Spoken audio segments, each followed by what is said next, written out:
Welcome along to Silverstone for the final rounds of the 2018 LMP3 Cup season. The competitors have fought it out over 10 races so far this year, taking in the picturesque Brands Hatch Grand Prix circuit, the sun-scorched Snetterton, the epic Spa-Francorchamps and 2 weekends at Donington Park. But it will all come down to this, so let's take a look at how things stand coming in to this weekend. Tony Wells and Colin Noble only need to finish to secure the 2018 title, but Bradley Smith and Duncan Williams are still in with a mathematical chance, and as we know, anything can happen in motorsport. Bonamy Grimes and Johnny Molan for Red River Sport are there in third place, ahead of the Speedworks car of Jack Butel and Dominic Paul in fourth. Christian Olsen for Nielsen Racing is in fifth place, and just a point separates JB Spence and Jason Rishover with their car, and Charlie Hollings and Andrew Bentley in the United Autosport machine. The famous Silverstone circuit presents a unique challenge, but it also has the title of being a truly classic circuit steeped in history. The track is owned and operated by the British Racing Drivers Club, whose clubhouse sits on the outside of Brooklands. First hosted the Grand Prix in 1948, and in 1950 became the first venue to host Formula One. We've taken a closer look at what the drivers have to deal with. There are 18 corners around a 3.66 mile lap, with names like Woodcut, Copse and Stowe that are all burnt into motor racing folklore. In an LMP3 car, they present a unique challenge, with the drivers really able to stretch their legs of these fantastic machines. They'll reach a top speed of 245 kilometers per hour at the end of the Hanger Straight, and they are flat out for 66% of the lap. The track also has 4 key overtaking places, and many more for those brave enough to try. Now let's see how it's done and join Race 1 pole sitter Christian Olsen for a lap around this legendary track. Hi, I'm Christian Olsen. Join me for a lap around Silverstone GP in the Nielsen LMP3. So we're coming out of Luffield here onto the start-finish straight. We're going to want to get through Copse in 5th gear with a really good exit. That'll then take us down to the Maggots-Beckett's complex.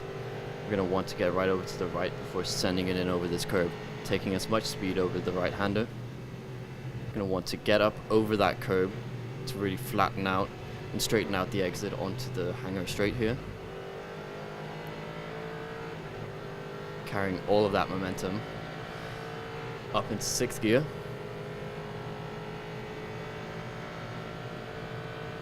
Then brake as late as possible, sending it in, trail braking in, using as much potential of the tyres as possible and then taking it to the outside here. Late on the brakes here, careful not to lock up, not causing any flat spots. You want to keep it over to the left so you'll get a really good exit out of club here. Keeping it flat through this one, quite tight to avoid the bumps on the outside which could unsettle the car. Heading down into Abbey, fastest corner on the track. Keep it in 5th gear, just send it in, let the aero do its work, and then flat around this one. Downforce is really incredible in these cars. Braking late, also a really easy place to lock up and destroy your inner front right. And here, you really want to get on the power as early as possible without compromising any traction, which could cost you all the way up to half a second. And also onto the down towards Brooklands on the old straight. I'm braking to the inside here. Down into 3rd gear, if possible, 2nd gear if you can't get the nose in, keeping it tight there around Luffield. In these cars, they're quite heavy, so you want to keep them as tight as possible. Accelerating as early as possible, and then back onto the start-finish straight here. And hopefully you'll have done a good lap.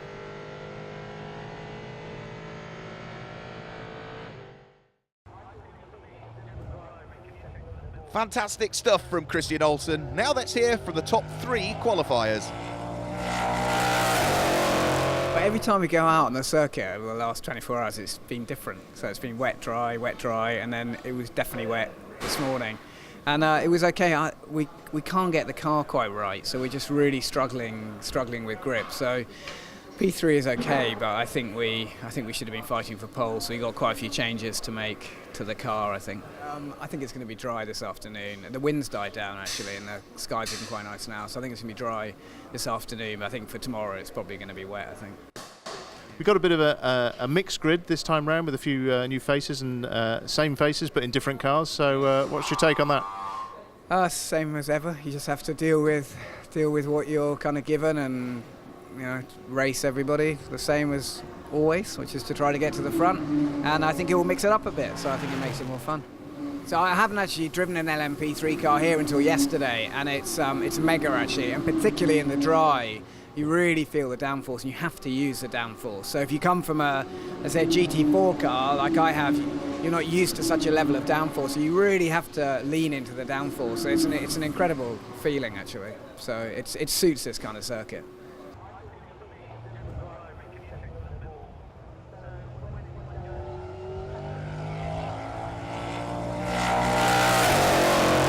I was pleased with that. These wet tyres, on the drying track, they kind of heat up and they go over the top quite quickly. So I knew I had to get a lap in the first couple of laps, and unfortunately I just got it hooked together on the one lap.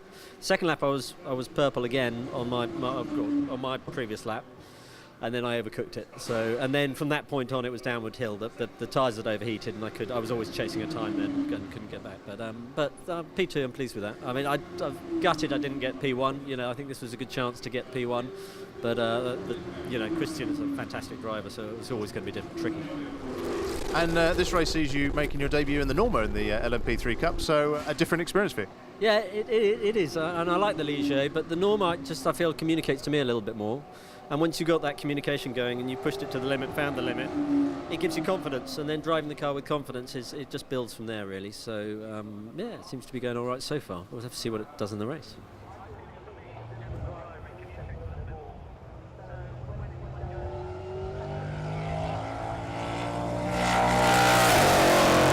Yeah, the lap went pretty well.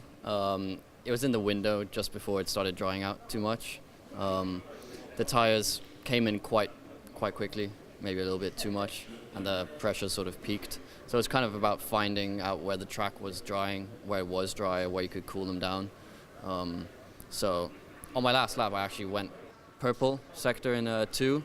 I just lit it up coming out of left field, so I think the track was still getting progressively faster, but it was kind of hard to keep the temperatures cool enough. Slicks was always out of the question. Even at the end of the session, slicks wouldn't have been enough.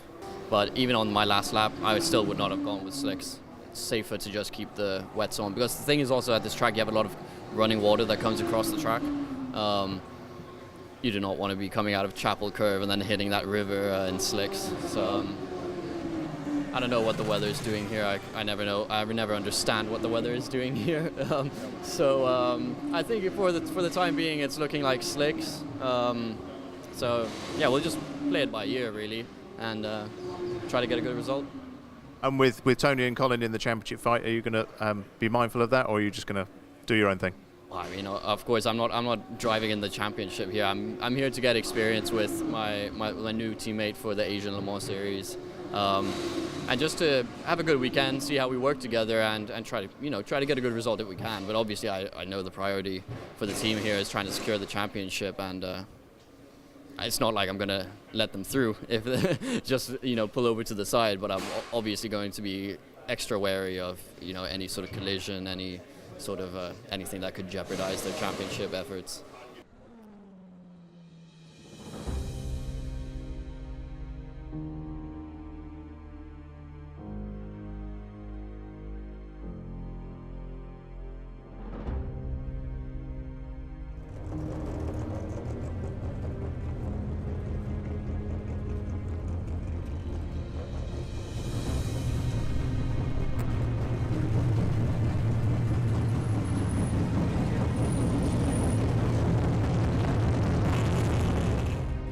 As the cars blast across the line to start the penultimate race of the year, it's Christian Olsen who slots into the lead at turn number 1.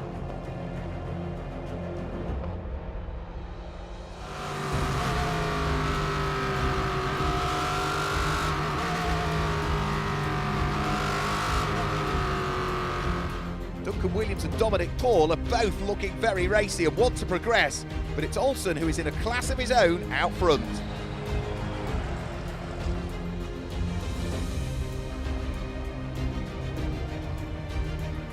Christian Olsen still continuing to build the margin in the lead of the race. Championship leader Tony Wells has rival Duncan Williams firmly in his sights, but he's played a strategic game and they both enter the pit lane together.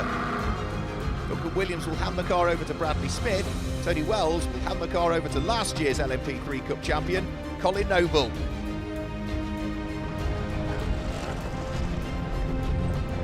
Taking over the wheel of the car, Bradley Smith has really got on with the task in hand as he starts to try and carve his way through the field, getting past Johnny Molam and then Jack Butel, who also gets passed by Johnny Molam as the order continues to shuffle. Bradley Smith now sets about hunting down the leading car number 7, now driven by Nick Adcock. As they head round through the Wellington Straight, takes the lead, heads on towards what will be a well-deserved victory.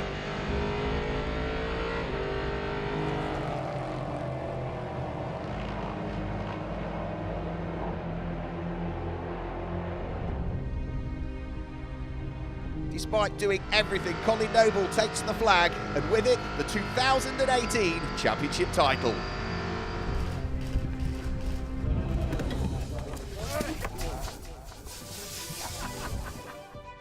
The teams and the drivers have had to put up with all types of weather throughout the course of this final race weekend of the 2018 season. And that certainly didn't detract from a superb race 1 with a nail-biting finish as well. So let's confirm the final results for round 11 of the championship season. It was a brilliant win for Bradley Smith and Duncan Williams. After a charging drive from Bradley saw him still victory in the dying stages of the race. Finishing second on the road was the Norma of Bon Grimes and Johnny Molam, but a 5-second penalty for exceeding track limits dropped them down to 4th place, demonstrating just how close these guys were after an hour of racing. Taking second place on the podium was Colin Noble and Tony Wells, which ensures they walk home with the 2018 LMP3 Cup title. Rounding out the podium is Donington Park winner Christian Olsen with new Asian Le Mans teammate Nick Adcock, who couldn't quite hold on to the lead. Let's chat to the podium visitors.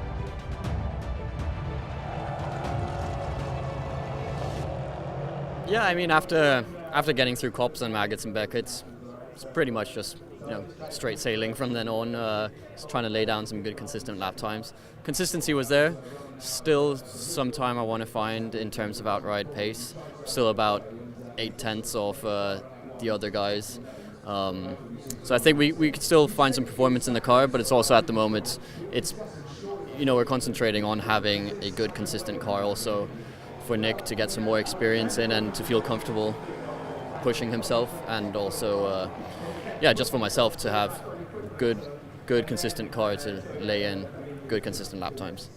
Well, he set a very good benchmark, gave me a massive lead which I managed to lose, but I think I should be happy with third, given this my first race in the car, and I'm learning so much from Christian. Looking at the data, we'll look at it now after the race. There's a lot of technique involved in these cars, so I'm very happy to finish third, but it's more about a learning experience for me here today, and he's unhappy because he's 8/10 off. Well, I wish I was 8/10 off him. Well, I think you covered all the bases, leading the race, scrapping with people, still finished on the podium. Not a bad day's work there. Trophy to take home to Cape Town, so we're happy.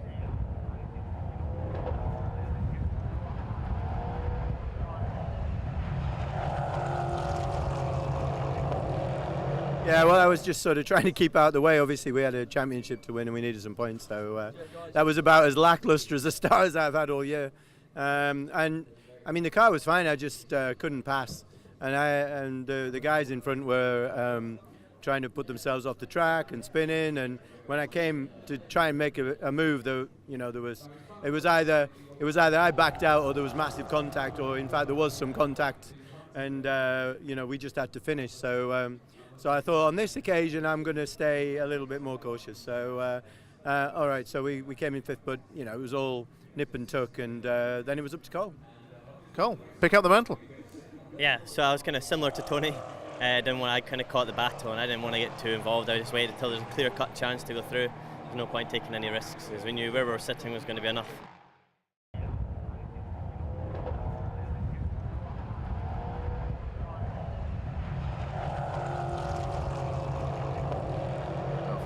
Yeah, the first start where I actually overtook somebody. Every other race this year I've been going backwards, and a couple of opportunist moves, and then to get ahead of them, we've got a pretty quick car in a straight line, and makes life more difficult for them. So the trick was, and the plan was, to keep a distance from the cars ahead that Bradley could then hunt them down later on. Hunt them down you did, mate. What a race. What a finale. Tell us how it went. Yeah, I mean, it wasn't easy. Johnny done a fantastic job defending, and for a moment there I thought I wasn't going to get past, but I think he just got a bad exit from Copse, and just managed to sneak by, and after that just tried to go with the momentum. I mean, Johnny and Colin were close behind all race, so I knew as soon as I caught a car I'd had to make the move instantly. So really just tried to make it count as soon as I got the chance. With heavy rain falling on Sunday, organisers had no choice but to cancel the race meeting, which means that we can confirm the 2018 final championship standings. 6 wins throughout the course of the season. Colin Noble and Tony Wells, with their Nielsen Racing Courier-Cost supported Ligier, are the champions for 2018. 40 points ahead of Bradley Smith and Duncan Williams in their Mech Tech Norma, who claimed 3 wins throughout the course of the year. Bonamy Grimes and Johnny Molan, with their Red River Sport machine, finished in 3rd position, and it's the Speedworks pairing of Jack Butel and Dominic Paul that are 4th. Christian Olsen and Nick Adcott, also for Nielsen Racing, finished 5th in the championship standings, with Jamie Spence and Jason Rishover in 6th place, and Charlie Hollings and Andrew Bentley for United Autosport in 7th position.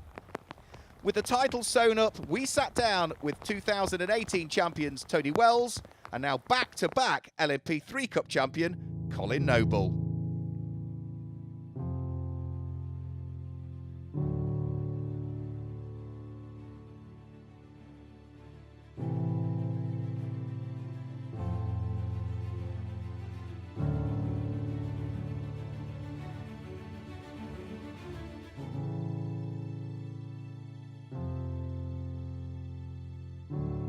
So congratulations Colin and Tony, 2018 LMP3 Cup champions. Colin, for yourself, it was I think the first season that you've won a title and then come back to defend the next year, so you must be absolutely delighted with wrapping it up again for a second season.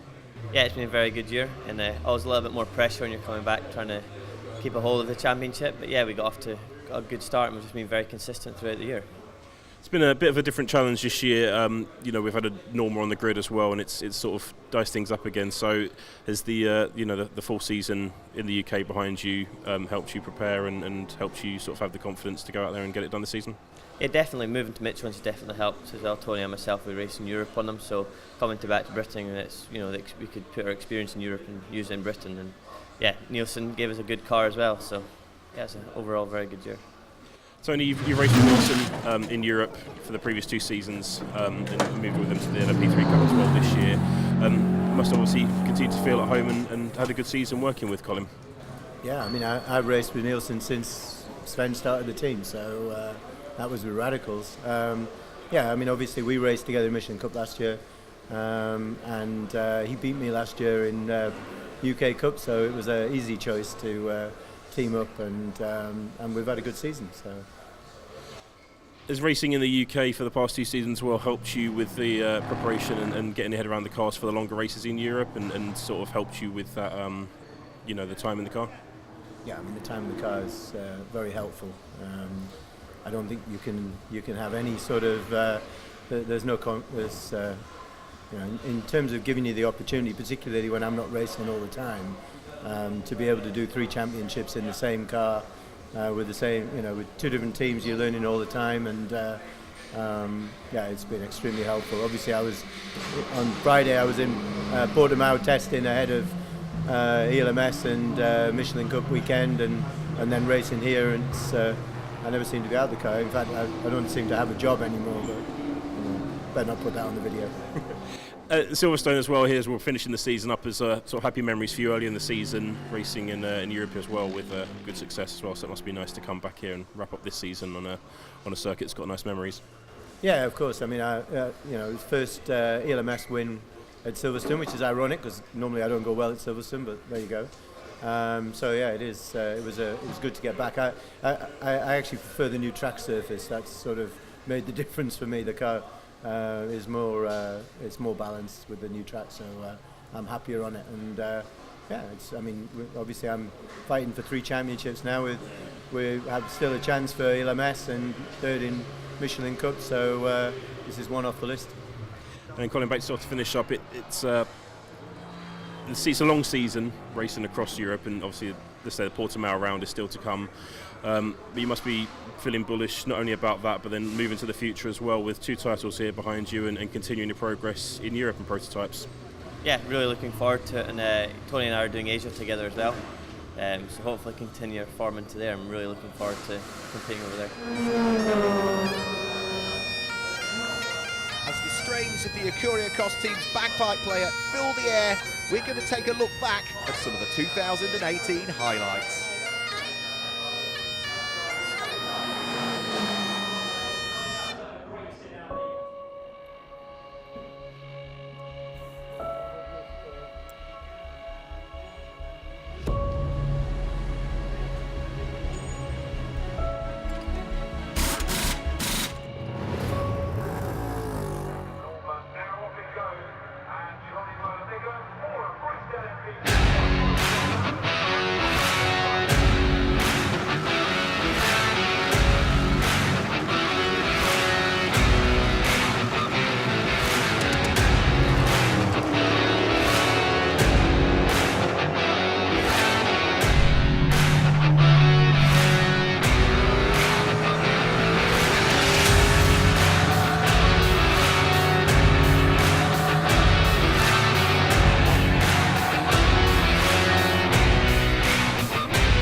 For the 2018 season, but remember, you can stay up to date with all of the action over the winter on our social media channels. Goodbye for now.